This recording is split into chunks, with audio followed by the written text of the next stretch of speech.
आप सभी को मेरा प्यार भरा जय श्री कृष्णा और जय श्री राधे। आज मैं आप सभी को भगवान के उस पवित्र नाम की अनंत महिमा का वर्णन कर रहा हूँ। जैसे कि आप देख सकते हैं कि आपके सामने यह गरुड़ पुराण में जो लिखित है, शास्त्र प्रमाण है, उसे मैं आपके सामने दिखा रहा हूँ। देखिए जरा कैमरे को फोकस पे लाए। यह संक्षिप्त गरुड़ पुराण है। संक्षिप्त गरुड़ पुराण गीता प्रेस गोरखपुर से प्रकाशित है।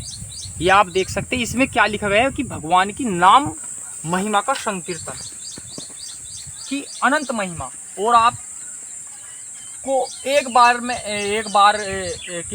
विशेष बात मैं और बताना चाह रहा हूँ कि यह गरुड़ पुराण पढ़ने में लोगों में एक भ्रांति पैदा की गई है कि कोई भी मृत्यु उपरांत किसी जीव की मृत्यु होने के बाद ही तभी यह गरुड़ पुराण को पढ़ा या पठन पाठन किया जाता है। यह पूर्ण रूप से गलत धारणा है, क्योंकि गरुड़ पुराण स्वयं क्या कहता है, यहाँ पर फोकस करें कैमरे का। देखिए मैं आपको गरुड़ पुराण में ही लिखा हुआ पहले ही पृष्ठ संख्या पे आप शुरू में प्रकाशित जो जहाँ पर किया गया है वहीं पे दिखाता हूँ। देखिए, जैसे जन सामान्य में एक भ्रांत धारणा है कि गरुड़ महापुराण मृत्यु के उपरांत केवल मृत जीव के कल्याण के लिए सुना जाता है, जो कि सर्वथा गलत है। स्वयं गरुड़ पुराण बोल रहा है, यह पुराण अन्य पुराणों की भांति नित्य पठन पाठन और मनन का विषय है। इसका स्वाध्याय अनंत पुण्य की प्राप्ति के साथ भक्ति ज्ञान की वृद्धि में अनुपम सहायक है। अर्थात इसका मतलब यह है, गरुड़ पुराण में यह लिखा गया है, पुराण का श्रवण पठन पाठन करने से हमें मनुष्य को ज्ञान मनन मन शुद्ध और पवित्र बनता है। यह भी 18 पुराणों की तरह पवित्र और शुद्ध है। तो यह एक पूर्ण रूप से सर्वथा गलत धारणा है हमारे सभी बीच में कि यह मृत्यु के उपरांत ही पढ़ा जाता है। यह अपने घर में इसे रखिए, इसके दर्शन करने से पुण्य की प्राप्ति होती है और इसे अपने जीवन में उतारे, इसके अनुसार चले। इसको हमें गरुड़ पुराण को हमें रोज पढ़ना चाहिए। यह पूर्ण रूप से गलत धारणा है। अब नाम संकीर्तन में भगवान सूत जी नैमी सायण में बैठकर 88,000 शौनक आदि ऋषियों से गरुड़ पुराण के बारे में जो लिखित बात है, जो वेद व्यास जी द्वारा लिखा गया ग्रंथ है, उसमें सूत जी 88,000 शौनक आदि ऋषियों से गरुड़ पुराण को और भगवान के जो नाम संकीर्तन है, उनकी जो आगाध महिमा है, अनंत महिमा है, उसका वर्णन कर रहे हैं कि भगवान की महिमा जो है नाम संकीर्तन की, वो क्या है इस कली काल में। तो इस कली काल में आप देख सकते हैं कि जैसे कि मैं आपके सामने शास्त्र लिए बैठा हूँ, शास्त्र प्रमाण यानी शास्त्रों के अनुसार इस बात को बता रहा हूँ, ना इसकी ना उसकी, केवल शास्त्र प्रमाण। अर्थात अब मैं ये बताने जा रहा हूँ, आप थोड़ा नजदीक से दिखाएं कि इस श्लोक में गरुड़ पुराण के आचार कांड के 228वें अध्याय के 17वें श्लोक में क्या कह रहा है, इसे ऐसे देखिए आप। पाथयम पुंडरी काक्षम नाम संकीर्तनम हरे संसार सर्प सदष्ट विश्चेष्टे भेषजम। अर्थात कली काल में कृत युग में भगवान हरि का ध्यान करते हैं और त्रेता युग में इन्हीं भगवान हरि के नाम मंत्रों का जप करते हैं। द्वापर में इन्हीं की पूजा करते हुए जो फल प्राणियों को प्राप्त होता है, वही फल कलयुग में केवल मनुष्य उन्हीं भगवान केशव के स्मरण मात्र से प्राप्त कर लेता है। अर्थात कलयुग में भगवान का नाम ही अगर हमने गलती से, भूल से, उपहास से, किसी भी प्रकार से अगर हमने भगवान का नाम ले लिया, तो पापों को ऐसे छीन करता है जैसे एक घास के ढेर में, जैसा दूबरा घास होता है, उसमें तुमने एक आग का जो तिनका जल के उसमें लग जाए तो पूरी तरह से भस्म हो जाए। ऐसे दूसरे श्लोक में क्या कहा गया है 228वें अध्याय के आचार कांड के और 18वें श्लोक में क्या लिखा गया है कि ध्यानम कृते जपनम मंत्र स्त्रोतायम द्वापरे अर्चनयम यदापनोति तदापनोति कल्लो संस्मृत्यम केशवम। अर्थात जिस व्यक्ति की जीव के अग्रभाग में भगवान हरि के 2 अक्षर विद्यमान होते हैं, वह संसार सागर को पार करने में, विष्णु पद को प्राप्त करने में सफल हो जाता है। अर्थात वह मुक्त हो जाता है। इस गरुड़ पुराण में यह पूर्ण रूप से ऐसा ऐसा लिखा गया है। नाम संकीर्तन की भगवान वेद व्यास जी महिमा करते हुए कहते हैं, पद्म पुराण में आया है कि भगवान के नाम संकीर्तन की क्या महिमा है। पद्म पुराण में लिखा गया है कि ये वदंती नरा नित्यम हरिरित्याक्षरम द्वयम तस्योच्चारणम मात्रेणम विमुक्त तास्ते ने संशयम। अर्थात जो मनुष्य परमात्मा के इस 2 अक्षर वाले नाम हरि का चिंतन नित्य उच्चारण करते हैं, उसके उच्चारण मात्र से वे पूर्ण रूप से मुक्त हो जाते हैं। इसमें संशय नहीं है, इसमें किसी भी प्रकार का कोई भी संशय नहीं है। यह भगवान वेद व्यास जी पद्म पुराण में ऐसा उल्लेख करते हैं। अब गरुड़ पुराण में आया है। अब गरुड़ पुराण में, जैसे कि आपके सामने गरुड़ पुराण के ही बारे में और भगवान की जो नाम संकीर्तन महिमा वो गरुड़ पुराण से मैं बता रहा हूँ। तो गरुड़ पुराण में आया है कि यदि छसी परम ज्ञानम ज्ञानंचम परम पदम तदा यत्यनेन महता कुरु श्री हरि कीर्तनम। अर्थात यदि परम ज्ञान, आत्मज्ञान यानी आध्यात्मिक ज्ञान, अपने आप को जानना, आत्मज्ञान का मतलब ये है कि इच्छा है और आत्मज्ञान से परम पद पाने की इच्छा है, तो खूब यत्न पूर्वक श्री हरि के नाम का कीर्तन करो। अर्थात यदि तुम्हें आध्यात्मिक की ओर चलना है, अपने आप को जानना है, तो केवल सिर्फ कली काल में केवल हरि नाम ही सर्वोपरि है। इसलिए भगवान का आप हर समय उठते बैठते नहाते सोते खाते अशौच में स्वच्छ हो अस्वच्छ हो किसी भी प्रकार से भगवान का नाम लेना चाहिए, क्योंकि नाम गंदे से गंदे व्यक्ति को, अपवित्र व्यक्ति को पूर्ण रूप से पवित्र शुद्ध करने वाला है और संपूर्ण पापों को नाश कर देता है। हरि नाम वह नाम है। एक बार नारद जी भगवान ब्रह्मा जी से कहा कि ऐसा कोई उपाय बताइए जिससे मैं कलिकाल यानी इस कलयुग में या इस कलिकाल के जाल में न फंस सकूं। तब भगवान ब्रह्मा जी ने नारद जी से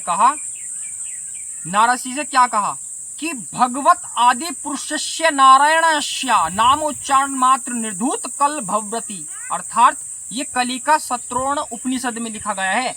आदि पुरुष भगवान नारायण का अगर नामोच्चारण करने मात्र से ही मनुष्य कली के दोषों से तर जाता है। कली के दोष क्या है? जब राजा परीक्षित जो अभिमन्यु के पुत्र थे, जो राजा परीक्षित थे, जिन्हें सुखदेव भगवान जी ने 7 दिन भागवत गीता का रसास्वादन करवाया था, तो जो सुखदेव भगवान जी ने राजा परीक्षित को 7 दिन जो उपदेश दिया गीता का, तो उससे वे पूर्ण रूप से मुक्त हो गए। उसी में यही वर्णन किया गया है कि नाम संकीर्तन, नाम भगवान का जो पवित्र नाम है उसका आप नाम का कीर्तन करें, उसका स्मरण करें, श्रवण करें, ये पूर्ण रूप से आपको मुक्ति प्रदान करने वाला है। श्री भागवत के अंतिम श्लोक में भगवान वेद व्यास जी क्या कहते हैं कि नाम संकीर्तनम यस्या सर्व पाप प्रणाशनम प्रणामो दुखम स्तनम नमामि हरि परम। यह 12वें अध्याय के 13वें श्लोक में और 23वें श्लोक में क्या लिखा गया है कि जिसका नाम संकीर्तन सभी पापों का विनाशक है, यानी नाश करने वाला है, और प्रणाम दुख का शमन करने वाला है। जब तुम भगवान हरि को प्रणाम करते हो तो वह सभी दुखों का शमन कर देता है। उस परम तत्व रूप स्वरूप श्री हरि को मैं नमस्कार करता हूँ। कली काल में नाम की महिमा का बयान करते हुए भगवान वेद व्यास जी श्रीमद् भगवत गीता में लिखते हैं, कहते हैं कि कृते यदे ध्यायतो विष्णुम त्रेतायाम यजतो मखे द्वापरम परिचार्यायाम कलो तदी कीर्तनाते। अर्थात सतयुग में जो भगवान विष्णु के ध्यान से, जो समाधि से फल मिलता था, त्रेता में बड़े बड़े यज्ञों के द्वारा जो फल मिलता था उनकी आराधना करने से, और द्वापर में विधि पूर्वक भगवान की पूजा सेवा से जो फल मिलता था, वह सब कलयुग में केवल भगवान के कीर्तन मात्र से, उनके नाम के उच्चारण मात्र से प्राप्त हो जाता है। इतनी बड़ी महिमा है भगवान नाम के संकीर्तन की। अर्थात यह श्री रामचरित्र मानस में भी आपको देखने को मिल जाएगा। श्री रामचरित्र मानस के उत्तरकांड में 102 खंड में लिखा गया है कि कृत जुग त्रेता द्वापर पूजा मख अरु जोग, जो गति होई सो कली हरि नाम ते पावही लोग। अर्थात सतयुग, त्रेता और द्वापर में जो गति पूजा, यज्ञ और योग से प्राप्त होती है, वही गति कलयुग में केवल लोग भगवान के नाम से पा सकते हैं। इसलिए इस कलिकाल में भगवान के पवित्र नाम का ही बखान किया गया है। इसलिए ही भगवान के पवित्र नाम पर ही जोर दिया गया है, ताकि हम भगवान का पवित्र नाम लेकर आध्यात्मिक ज्ञान की ओर भी अग्रसर हो सके और पूर्ण रूप से मुक्त भी हो सके और भगवान की शुद्ध निष्काम भक्ति को हम प्राप्त कर सके। यही एक कलिकाल में भगवान के शुद्ध और पवित्र नाम का उपाय है। और भगवान के नाम की महिमा के बारे में जो अलग अलग कथाओं, अलग अलग साधु संत हुए, वे क्या कहते हैं इस भगवान के नाम में। अब देखो रामचरितमानस के बालकांड में 21वें बालकांड के 4वें चौपाई में क्या लिखा गया है। चहु जुग चहु श्रुति नाम प्रभाऊ, कली विशेष ही नहीं आन उपाऊ। अर्थात यों तो चारों युगों में, चारों युग यानी सतयुग, त्रेता युग, द्वापर युग, कलयुग, और चारों ही वेदों में, 4 वेद यानी यजुर्वेद, सामवेद, अर्थवेद और ऋग्वेद में नाम का प्रभाव है। लेकिन कलयुग में विशेष रूप से इसमें तो नाम को छोड़कर दूसरा उपाय है ही नहीं। कलयुग में चारों वेदों में, चारों युगों में भगवान की अलग अलग पूजा विधि विधान बताए गए, पर स्पेशली विशेष रूप से कलिकाल में, कलयुग में भगवान को नाम की अगाध महिमा, अनंत महिमा, जिसका हम मुख से बखान भी नहीं कर सकते, वो हरि के नाम की अनंत महिमा है। अब तुलसीदास जी ने कितने अच्छे विचार देते हैं। तुलसीदास जी रामचरितमानस में क्या कहते हैं, तुलसीदास जी के विचार में अच्छे अथवा बुरे भाव में तुलसीदास जी क्या कहते हैं, हमारे अच्छे या बुरे भाव हो, हम किसी भी क्रोध अवस्था में हो या आलस्य हो, किसी भी हम स्वच्छ या अस्वच्छ अवस्था में हो, कोई भी सोच हो, कोई भी अशोच हो, मरणासन हो, कोई भी हास्य में, उपहास में, गाली गलौज में, किसी भी प्रकार से दसों दिशाओं में अगर तुम भगवान का नाम लेते हो तो तुम्हारा कल्याण ही कल्याण है। यह स्वयं तुलसीदास जी कहते हैं। तो नाम के महिमा, जो नाम की महिमा है वो कहाँ तक मैं करूँ। नाम की महिमा का तो यह है कि हरि व्यापक सर्वत्र समाना, प्रेम ते प्रगट हो ही मैं जाना। अर्थात मैं तो यह जानना चाहता हूँ कि भगवान सब जगह समान रूप से व्यापक है, प्रेम से वे कहीं भी प्रकट हो जाते हैं। जैसे स्वयं नरसिंह भगवान ने अपने भक्त प्रिय जो भक्त थे प्रहलाद, हिरण्यकश्यप के जो पुत्र थे प्रहलाद, उन्हें खंबे में से दर्शन प्रकट दिए थे, यानी प्रदर्शन दिए, यानी खंबे में से उन्होंने दर्शन दिए थे। तो इसलिए भगवान हर जगह सर्वव्यापक है, सर्वत्र है। इसलिए भगवान का हमें इस कलयुग में सिर्फ केवल और केवल ना हमें अनुष्ठान की जरूरत है, ना जप की, ना यज्ञ की, ना कोई साधना की। खाते पीते अपना व्यापार धंधा बिजनेस सब कुछ करते हुए हम किसी भी प्रकार से किसी भी अवस्था में नाम, भगवान का पवित्र नाम ले सकते हैं। और नाम से ही हम शुद्ध होंगे, हमारा मन शुद्ध होगा, विचार शुद्ध होंगे, हृदय आत्मा हमारी पवित्र बनेगी और हमें आध्यात्मिक ज्ञान की प्राप्ति होगी और हमारी भक्ति बढ़ेगी, वह शुद्ध बनेगी, पवित्र बनेगी।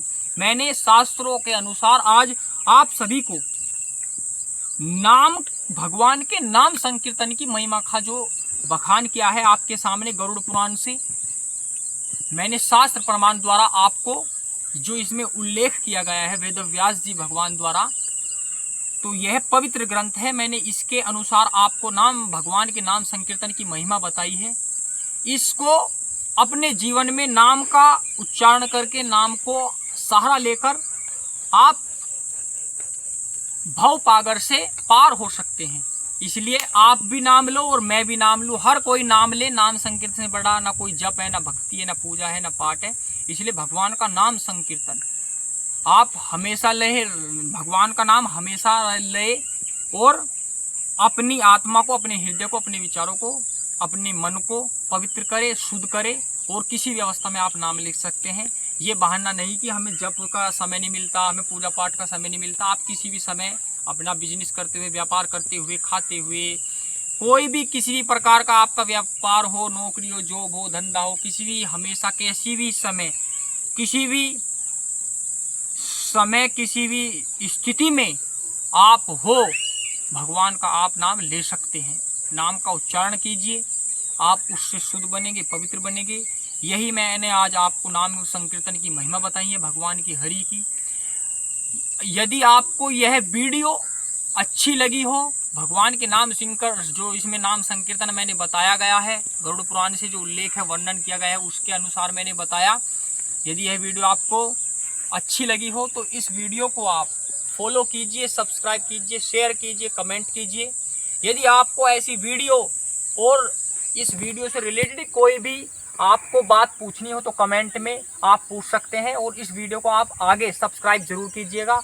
आपको मैं तहे दिल से धन्यवाद करता हूं, मुझे सुनने के लिए शुक्र अदा करता हूं। वैसे ही वीडियो लंबी तो बनी होगी, पर आपको समझाने के लिए यह वीडियो वर्तमान में जो कर्म हो रहे हैं, हम सोचते हैं कोई नहीं देखा, हमने कर लिया। कोई नहीं देखा, संचित हो गए, प्रारब्ध बन गया।